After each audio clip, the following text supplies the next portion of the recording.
ഒരു പൂപറിക്കുന്ന ലാഘവത്തോടുകൂടി ഇസ്രയേൽ ശത്രുക്കളെയൊക്കെ തന്നെ തുടച്ചു നീക്കിക്കൊണ്ടിരിക്കുമ്പോഴാണ് ഇറാനിട്ട ഒരു പോസ്റ്റിന് പിന്നാലെ ഇറാനെ ഭയപ്പെടുത്തി ഇസ്രയേൽ രംഗത്ത് വന്നിരിക്കുന്നത്. മറുഭാഗത്ത് ഇറാന്റെ പ്രോക്സികളിൽ ഇനി ആകെ അവശേഷിക്കുന്ന ഹൂതികൾ അവരുടെ ഫോസിലടക്കം കത്തിച്ചു കളയുന്ന അതിഭീകരമായ ആക്രമണങ്ങൾ തന്നെയാണ് ഇസ്രയേലി വ്യോമസേന യമനിലെ ഹൂതി വിമത കേന്ദ്രങ്ങളിൽ ഇക്കഴിഞ്ഞ മണിക്കൂറുകളിൽ നടത്തിയത്.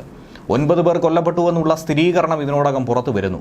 ഹൂതികൾ തൊടുത്ത മിസൈൽ ഇസ്രയേലി സേന ബലിസ്റ്റിക് മിസൈൽ ഫലപ്രദമായി തന്നെ വെടിവെച്ചിട്ടു. അതിന് പിന്നാലെ യമനിൽ കടന്നാക്രമണം നടത്തുകയാണ് ഇസ്രയേൽ സേന.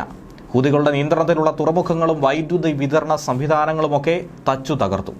14ഓളം ഇസ്രയേലി യുദ്ധവിമാനങ്ങൾ 2 ഘട്ടമായി ഹുദൈദ പ്രവേശിയിലെ സാലിഫ്, റാസിസ തുറമുഖങ്ങളിലും അതുപോലെ തലസ്ഥാനമായ സനയിലെ വൈദ്യുതി സ്റ്റേഷനുകളുമൊക്കെ തന്നെ ബോംബിട്ട് തകർത്ത് തരിപ്പണമാക്കി എന്നാണ് മനസ്സിലാക്കാൻ കഴിയുന്നത്. ആയിരക്കണക്കിനധികം വീടുകളാണ് ഇപ്പോൾ വൈദ്യുത ബന്ധം വിച്ഛേദിക്കപ്പെട്ട രീതിയിൽ ഒറ്റപ്പെട്ട് കിടക്കുന്നത്. നേരത്തെ ഇസ്രയേലി സേന വെടിവെച്ചിട്ട ഹൂതി മിസൈലിന്റെ അവശിഷ്ടങ്ങൾ പതിച്ച് സെൻട്രൽ ഇസ്രയേലിലെ റമാത്തിഫാൽ പട്ടണത്തിലെ ഒരു സ്കൂൾ കെട്ടിടം തകർന്നതായി വാർത്ത പുറത്തു വന്നിരുന്നു. ആളപായമൊന്നും തന്നെ ഇല്ല.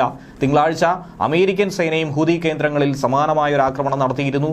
അമേരിക്കയും ഇസ്രയേലും ചേർന്നുകൊണ്ട് ഇപ്പോൾ ഹൂതികളെ പൂർണ്ണമായും ഉന്മൂലനം ചെയ്യാനുള്ള ഒരു വലിയ ദൗത്യത്തിലേക്ക് ഇറങ്ങിയിരിക്കുന്നു. ചെങ്കടലിൽ ഇനി ഹൂതികളുടെ ആക്രമണം അവസാനിപ്പിക്കുക എന്ന പ്രധാന ലക്ഷ്യം തന്നെയാണ് ഇതിന് പിന്നിലുള്ളത്.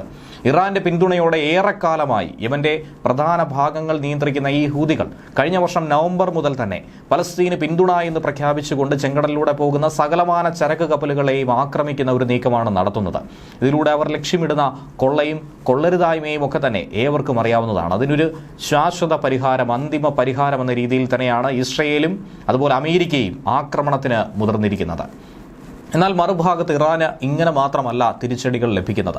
ഇറാന് നേരിട്ടും തിരിച്ചടി പല രീതിയിൽ ലഭിക്കുന്നുണ്ട്.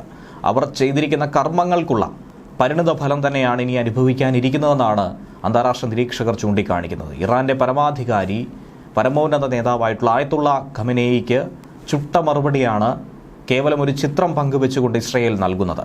ഇറാനിലെ സ്ത്രീ സമൂഹം നേരിടുന്ന അവകാശ ലംഘനങ്ങൾ, പ്രതിഷേധങ്ങൾ, ചർച്ചകൾ ഇതൊക്കെ തന്നെ ലോക സമൂഹം ഏറ്റെടുത്ത ഒരു സമയമുണ്ടായിരുന്നു. അപ്പോഴാണ് ലോലമായ ഒരു പൂവാണ് സ്ത്രീ എന്നും വെറും ഒരു അടുക്കളക്കാരിയല്ല അവളെന്നും ആയത്തുള്ള ഖമനേയി പ്രസ്താവന പുറത്തിറക്കിയത്. 1979 ഐക്യരാഷ്ട്രസഭ വനിതാ അവകാശ ബിൽ അംഗീകരിച്ചതിന്റെ 45ാം വാർഷികം ആഘോഷിക്കുന്ന വേളയിലാണ് ഖമനേയി സോഷ്യൽ മീഡിയ പ്ലാറ്റ്ഫോമിലൂടെ ഈ ഒരു പരാമർശം നടത്തിയത്. പക്ഷേ അതിന് പിന്നാലെ കൃത്യമായ കുറിക്കുകൊള്ളുന്ന മറുപടി, അതും കൂടുതൽ ഒന്നും തന്നെ പറയാതെ ഒരു ചിത്രം ഉപയോഗിച്ചുകൊണ്ട് ഇസ്രയേൽ നൽകിയിരിക്കുന്നു. അതോടെ ചർച്ചകൾ വീണ്ടും ചൂടുപിടിക്കുകയാണ്. ഖമനേയിയുടെ ഭരണത്തിന് കീഴിൽ ഇറാനിൽ ഹിജാബ് നിയമങ്ങൾ കർശനമായി നടപ്പിലാക്കുന്നതിനെതിരെ കടുത്ത പ്രതിഷേധം ഈ അടുത്ത് തന്നെ ഉയർന്നു കേട്ടിരുന്നു. രാജ്യത്തിനകത്തും പുറത്തും ഒരുപോലെ തന്നെ. അപ്പോഴാണ് ഇറാന് കൃത്യമായ മറുപടി ഇസ്രയേൽ നൽകുന്നത്. എക്സിലൂടെയാണ് ഇത് നൽകിയത്. കറുത്ത വസ്ത്രമണിഞ്ഞ ഒരു ശിരോവസ്ത്രമണിഞ്ഞ ഒരു യുവതിയുടെ ചിത്രം.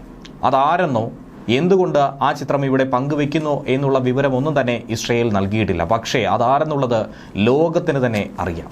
ചിത്രത്തിലുള്ളത് മറ്റാരുമല്ല, മഹ്സ അമീനി, ഹിജാബ് വിരുദ്ധ പോരാട്ടത്തിന്റെ രക്തസാക്ഷി.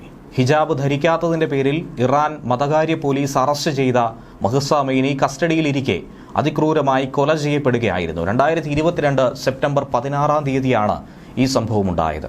എന്നാൽ അതിന് പിന്നാലെ ആ വിഷയങ്ങൾ പതിയെ കെട്ടടങ്ങിയിരുന്നു. പിന്നീട് ഇസ്രയേലിൽ 2023 ഒക്ടോബർ 7-ന് നടന്ന ആക്രമണങ്ങൾക്കിടയിൽ ഇറാൻ പിന്തുണയുള്ള തീവ്രവാദ സംഘമായിട്ടുള്ള ഹമാസും ഹിസ്ബുള്ളയും ഒട്ടനവധി സ്ത്രീകളെ ക്രൂരമായി ബലാത്സംഗം ചെയ്യുകയും കൊല്ലുകയും ചെയ്തിരുന്നു.